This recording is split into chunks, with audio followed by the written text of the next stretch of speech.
Assam Riflesna Women Empowerment haiba topicta lecture ama veitum khulin khunda pangthokre. Lecture aduda khungi nupi amasung angang mayam amana saruk yakhi. Makhoida samajda nupi singna loriba thodang amasung khungangda leiba nupi singbu kamaina empower tawni haina takpi tambikhi.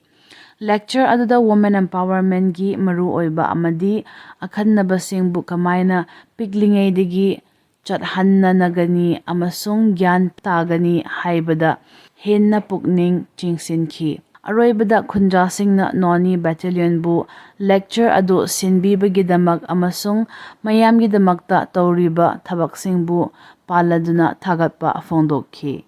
Saikul Assembly Constituency gi MLA Kimneo Hangsingna Mongnelzang khunda chatuna yengsinkre.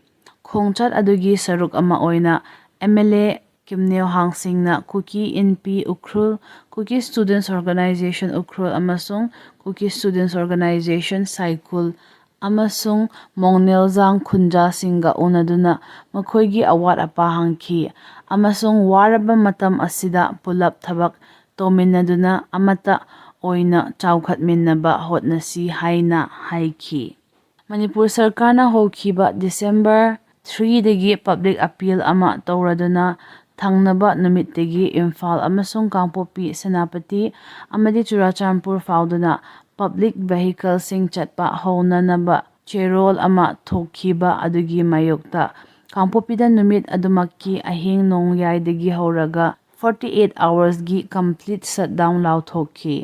Shutdown aduna maram oiraga jila aduda leiba office dukan sing thong lonba amadi miyamgi chathok chatsin da akaiba pikhi. Yamlaba nupi sing thokraktuna gamgi phaida sarkargi order adugi mayokta protest tokhi. National Highway 37 da gari accident ki thodokta soklaba khunja ahum Assam Rifles na khudaki oiba first aid pikre. First aid piraba matungda asokpa sing adu Kangpokpi gi PHC da pukhi. Matam chana mating pangbagidamak khunja singna Assam Rifles pu thagatpa fongdokhi.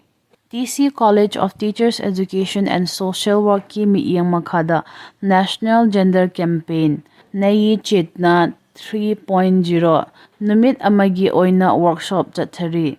Hairiba workshop asi TC College ki multi-purpose hall da pangthokhi. Workshop on gender sensitization hairiba campaign asi women empowerment gi movement ama oiri.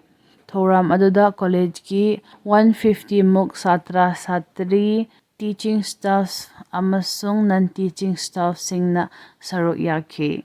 Haukiba December gi tang 8 dagi 12 phauba leibak sinba thungna pangthokadaba Poshan Bhi Parai Bhi haiba Anganwadi workers gi training program ICDS Saitu Gamphajo block na senduna hodokre.